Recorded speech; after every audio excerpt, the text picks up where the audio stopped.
Salam sejahtera, Tuan Ibrahim Tuan Man, timbalan Presiden PAS, sekali lagi buat silap besar. Beberapa hari yang lalu, semasa pengenalan memperkenalkan calon Perikatan Nasional di Sungai Bakap, Tuan Ibrahim turut membuat kesilapan apabila beliau cuba mengangkat calon Perikatan Nasional ini setinggi-tinggi langit, sampailah ke langit biru, sampailah ke planet Jupiter, entahlah sampai ke langit mana. Dia sebenarnya pada pendapat netizen, niat Tuan Ibrahim Tuan Man mahu mengangkat calonnya itu setinggi-tingginya, walaupun kelayakan akademiknya tidak pun dinyatakan dalam pengenalan tersebut. Sehingga netizen mula mengecam, mengkritik, dan ada juga yang mempersenda. Kerana sebelum ini, Perikatan Nasional juga pernah mempersenda calon-calon Pakatan Harapan yang rendah akademiknya. Bila mereka tinggi akademik, mereka kata akademik penting. Tapi bila mereka punya calon akademiknya rendah, mereka kata akademik itu tak penting. Itulah, bila dah kena sendiri, barulah tengadah. Janganlah mengata orang, takut-takut nanti kena pula diri sendiri. Macam itulah politik. Tapi kali ini, selepas Tuan Ibrahim Tuan Man mengangkat tinggi calonnya melalui isu ISO 14001 yang menurut Tuan Ibrahim, calon Perikatan Nasional ada sijil ISO, yang kata netizen sejak bila manusia diberikan sijil ISO, karena kata mereka hanya syarikat kilang saja yang diberi, tiba-tiba manusia pula diberi. Mereka tanya, dari mana Tuan Ibrahim Tuan Man tahu nih? Padahal Tuan Ibrahim pernah memegang jawatan menteri berkaitan pemberian sijil-sijil ISO ni. Jadi kenapa dia tak tahu, kata mereka. Tak apa, itu pertama. Itu kesilapan mungkin tidak disengajakan dan mungkin tidak direka-reka. Tapi apabila isu yang kedua ini timbul semula, maka netizen sudah mula sedar, Tuan Ibrahim Tuan Man ni memang pakar reka cerita ke, kata netizen di ruangan Malaysia Kini, di dalam ruangan Harapan Daily, di mana-manalah. Mereka bertanya, betulkah Tuan Ibrahim Tuan Man ni? Betulkah ni, kata mereka, atau temberang saja? Kerana kali ini, sekali lagi Tuan Ibrahim Tuan Man terkantoi seakan-akan membuat-buat cerita apabila ini cerita panas sekarang tentang isu motosikal menggunakan minyak diesel. Ceritanya mudah. Tuan Ibrahim Tuan Man kata, dia terjumpa seorang pakcik.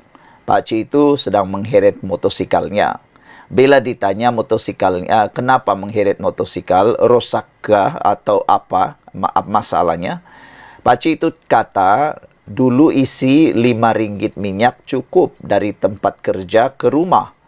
Tapi sekarang ini akibat peningkatan harga minyak diesel, RM5 tak cukup. Jadi terpaksa setengah jalan mati moto kena minyak tak cukup. Terpaksa heret moto pulang. Itu cerita Tuan Ibrahim Tuan Man. Tapi netizen lain pula yang mereka nampak. Bukan sedih, bukan kecewa, bukan simpati, tapi mereka geram. Kenapa? Mereka pun tertanya-tanya, pakcik jenis apa yang menggunakan motor mengisi minyak diesel? Adakah di Malaysia ni motor yang isi minyak diesel? Motosikal yang isi minyak diesel ni tak tahulah, setakat yang saya tahu, tiadalah. Tak tahulah kalau yang sudah bernilai jutaan ringgit. Mungkin ada. Tapi kalau itu motor bernilai jutaan ringgit, apalah sangat RM5 tu kan. Tapi saya rasa motor ni merujuk kepada motosikal kapcai. Pakcik-pakcik lah katakan kan. Tapi bila masa pula minyak kapcai, motosikal kapcai ni guna diesel. Itu yang netizen kata, apa punya Tuan Ibrahim temberang ni terkantoi lagi, kata mereka. Mereka mahu Tuan Ibrahim Tuan Man buktikan apa motosikal yang guna minyak diesel. Sehingga seorang aktivis aktivis politik PKR, Irwandi kata, memanglah heret motosikal kalau isi minyak diesel. Nah, kalau motosikal diisi minyak diesel, Kompomlah, overhaul terus. Memang bukan sekadar diheret. Overhaul terus. Mungkin silap-silap hari bulan Paci itu yang silap isi minyak diesel. Jadi Tuan Ibrahim, Tuan Man, kalau nak cerita-cerita tu, cobalah pandang kiri kanan dulu ya. Jangan sampai tersilap reka cerita, kata netizen. Temberang juga, kata seorang lagi netizen.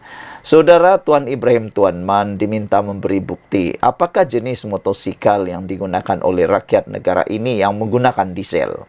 Ini kerana ketika memberikan ceramahnya di Sungai Bakap, beliau memberikan contoh bagaimana seorang pakcik telah berhenti di tengah jalan kerana kehabisan minyak. Menurut cerita Tuan Ibrahim, Tuan Man itu, dalam ceramah itu saya teringat ada seorang pakcik, dia heret motor. Saya tanya, kenapa pakcik? Motor rosak ke? Kata Tuan Ibrahim. Tak, habis minyak. Dulu letak RM5 sampai rumah. Sekarang bubuh RM5 tak sampai rumah.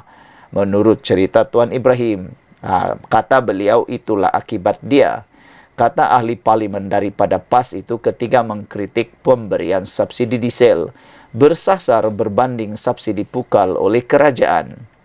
Ekoran ucapan itu, ramai netizen tertanya-tanya, motosikal mana di Malaysia ni yang pakai minyak diesel?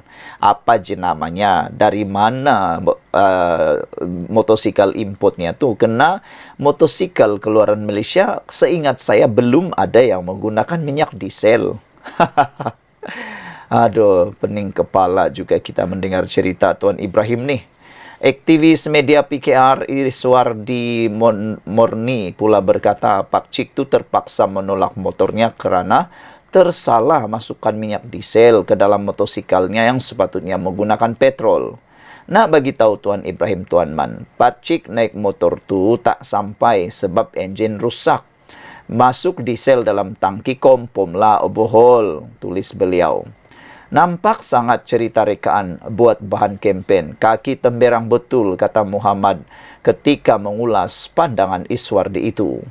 Saudara-saudara sekalian, isu ini sekarang memang top. Isu ini memang sekarang ini memang di mana-mana. Sebab kata mereka, sudah-sudahlah nak memutar cerita rekaan.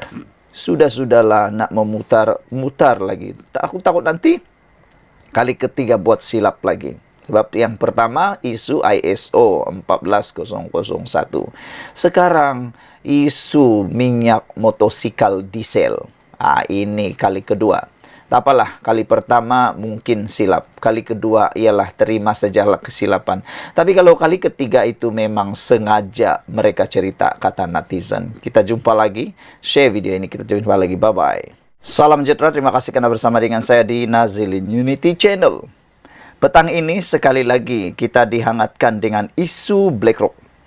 Kalau kemarin dinyatakan supaya dicabar Perikatan Nasional dan KJ Khairi Jamaluddin yang pura-pura jadi hero berkait isu ini supaya melepaskan jawatan yang berkaitan dengan syarikat BlackRock, sama ada itu kontrak atau gaji penuh ataupun sebagai pengarah atau sebagainya, PN dan KJ dicabar lepas jawatan untuk syarikat yang ada berkaitan dengan BlackRock. Kerana seorang netizen telah pun membongkar, mendedahkan bahawa mereka mempunyai beberapa kaitan dengan BlackRock sebagai pemegang jawatan-jawatan yang tertentu. Anda boleh rujuk itu dalam kupasan di channel ini dan juga di dalam terbitan-terbitan berita online. Hari ini, sekali lagi, Perikatan Nasional dicabar. Kali ini bukan lepas jawatan, tapi tutup kilang berkaitan BlackRock di Kedah dan Kelantan. Baru saya tahu, rupa-rupanya, mereka sibuk nak berhentikan BlackRock, nak suruh Anwar Ibrahim mengambil keputusan, kerajaan ini mengambil keputusan berkaitan dengan BlackRock. Rupa-rupanya ada kilang berkaitan BlackRock di Kedah dan Kelantan. Persoalannya, beranikah Perikatan Nasional cepat-cepat, jangan tunggu esok, jangan tunggu malam ni, sekarang juga, kata netizen, suruh mereka tutup kilang di Kedah dan Kelantan. Beranikah? Jangan hanya syok sendiri mengecam kerajaan, tapi sendiri tak buat. Ajar itik berenanglah kan. Suruh orang buat tutup, tapi dia sendiri tak tutup-tutup. Naib Presiden PKR, Nik Nazmi, Nik Ahmad, mencabar Perikatan Nasional PN, menutup semua kilang milik BlackRock di Kedah dan Kelantan. Kedua-dua negeri ini dipimpin oleh Pakatan Pembangkang. Nik Nazmi mengkritik pihak yang menurutnya mempolitikkan isu berkaitan BlackRock Inc. dan menyorot bahawa isu itu tidak ditimbulkan ketika Perikatan Nasional berkuasa. Sekarang baru syok sendiri nak cabar situ dah macam-macam lah. Jadi saya nak cabar, kalau ada orang Perikatan Nasional yang nak minta kita tidak berurusan dengan BlackRock langsung, maka mereka juga kena cepat-cepat tutup kilang-kilang tersebut. Biar pekerja-pekerja tu hilang kerja dan kita boleh bincang. Kata Nik Nazmi atas semasa perhimpunan kempen Pakatan Harapan PH di Sungai Bakap malam tadi. Itu salah satu kesan kalau tutup semua syarikat yang ada kaitan dengan BlackRock, kilang-kilang yang ada kaitan dengan BlackRock. Dan BlackRock sudah diberitahu mereka ni bukan dimiliki oleh Israel. Cuma ada pemegang-pemegang saham yang ada kaitan dengan Israel. Itu sebabnya mereka kata, mereka mau BlackRock itu tidak dilayan di Malaysia. Nampaknya perbuatan itu boleh menyebabkan ramai pekerja hilang kerja. Tapi beranikah Perikatan Nasional buat benda tu di negeri mereka? Kenyataan Menteri Sumber Asli dan Kelestarian Alam itu ketika di Kerajaan Berdepan bantahan terhadap rancangan pengambil alihan Malaysia Airport Holdings Berhad kerana berkaitan dengan BlackRock. Perjanjian itu menimbulkan kebimbangan tempatan kerana BlackRock sedang mengambil alih GIP, salah satu pelabur dalam konsortium yang terlibat dalam pengambil alihan saham MAHB. BlackRock ialah firma Amerika Syarikat yang mempunyai hubungan rapat dengan Israel dan melabur banyak dalam pengeluar senjata yang menyediakan senjata kepada rejim Zionis. Bagaimanapun, GIP berkata pada hari Jumaat bahawa BlackRock tidak akan terlibat dengan MAHB kerana pengurusan GIP masih ada tanggungjawab sepenuhnya ke atas syarikat itu. Pada hari yang sama, Anwar berkata, Hazanah telah berbincang dengan GIP walaupun sebelum BlackRock memperoleh pelaburan infrastruktur itu. Dia juga berkata bahawa memutuskan hubungan dengan semua syarikat berkaitan Israel yang beroperasi di Malaysia akan menjejaskan ekonomi. Kontroversi itu semakin hangat apabila Ahli Parlimen Machang Wan Ahmad Faisal Wan Ahmad Kamal memfailkan usul tergempar ke Dewan Rakyat, menggesa perbahasan segera berhubung keputusan kerajaan menjual sebahagian saham MAHB kepada GIP. PN dicabar tutup kilang berkaitan BlackRock di Kedah dan Kelantan. Jadi saudara-saudara sekalian, yang paling mengejutkan kita atau menghairankan kita ialah kenapa dulu seperti yang dikatakan oleh Nik Nazmi Nik Ahmad ini, kenapa dulu waktu mereka berkuasa mereka tidak menyorot dan tidak ditimbulkan isu ini ketika Perikatan Nasional berkuasa. Sebab dulu BlackRock sudah ada. BlackRock dah berpuluh-puluh tahun melabur di Malaysia. Jadi, kenapa dulu Perikatan Nasional tak menyorot hal ini dan tak ditimbulkan ketika mereka berkuasa? Jawab dulu soalan itu, baru diteruskan hujah yang lain. Kita jumpa lagi. Salam sejahtera, terima kasih karena bersama dengan saya di Nazilin Unity Channel. Yang ini siaplah KJ dan Perikatan Nasional. Kali ini mereka dicabar. Perikatan Nasional KJ dicabar. Lepaskan jawatan kontrak dengan syarikat yang ada kaitan dengan BlackRock. Karena Sebelum ini mereka galak nak pula menghantam Anwar Ibrahim kerana BlackRock. Kali ini mereka dicabar Perikatan Nasional KJ supaya melepaskan jawatan kontrak dengan syarikat berkait BlackRock. Nah, kita tengoklah mereka ni benar-benar berjuangkah atau sekadar menunggang isu ini untuk jadikan isu kepentingan sendiri untuk politik. Perikatan Nasional dicabar untuk menyatakan pendirian secara rasmi terhadap syarikat BlackRock dan melepaskan semua jawatan serta kontrak mereka berkait dengan firma itu yang dikatakan mempunyai kaitan dengan Israel. Ketua Penerangan Angkatan Muda Harapan, Ammar Atan mendakwa, ada dalam kalangan anggota PN yang menerima gaji dari syarikat berkaitan BlackRock. Yang ini memang panas, cukup panas. Beranikah mereka menonjolkan diri dan tiba-tiba letak jawatan? Nah, kita tunggulah. Kita tunggu. Tetapi hari ini katanya, PN, Perikatan Nasional, sedang menjadi kumpulan terpaling Palestin sekaligus menunjukkan hipokrasi tahap tertinggi dalam tindakan mereka. Kami mencabar Perikatan Nasional PN, nyatakan pendirian mereka secara rasmi dan melepaskan sebarang jawatan dan kontrak yang berkaitan dengan BlackRock jika mereka benar-benar komited dengan pendirian mereka. Sebagai contoh, Khairi Jamaluddin, jika beliau benar-benar menentang penglibatan BlackRock, beliau juga harus melepaskan sebarang jawatan dan kontrak yang berkaitan dengan syarikat tersebut. Ia akan menunjukkan konsistensi dan komitmennya terhadap prinsip yang beliau nyatakan, katanya dalam satu kenyataan hari ini. Kemarin, seorang individu mendedahkan bahwa banyak syarikat di negeri Perikatan Nasional, contohnya yang mengendali lumbung emas di Kelantan, mempunyai saham BlackRock. Hotel di Terengganu baru buka tahun ini juga, dikatakan ada saham BlackRock.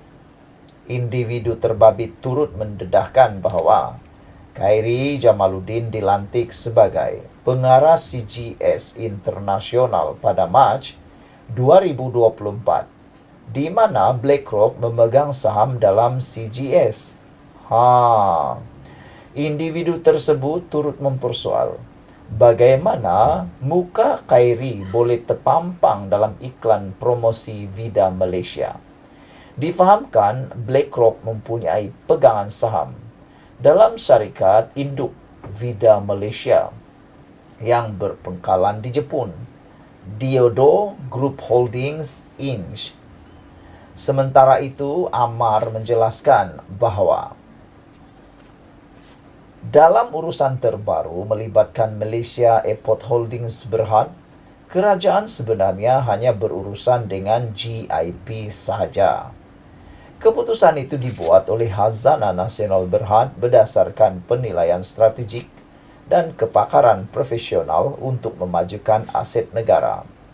Paling ironi sewaktu mereka berkuasa, dana syariah kumpulan wang simpanan pekerja KWSP sebanyak 600 juta US dollar sekitar 2.43 bilion ringgit telah diserahkan kepada BlackRock.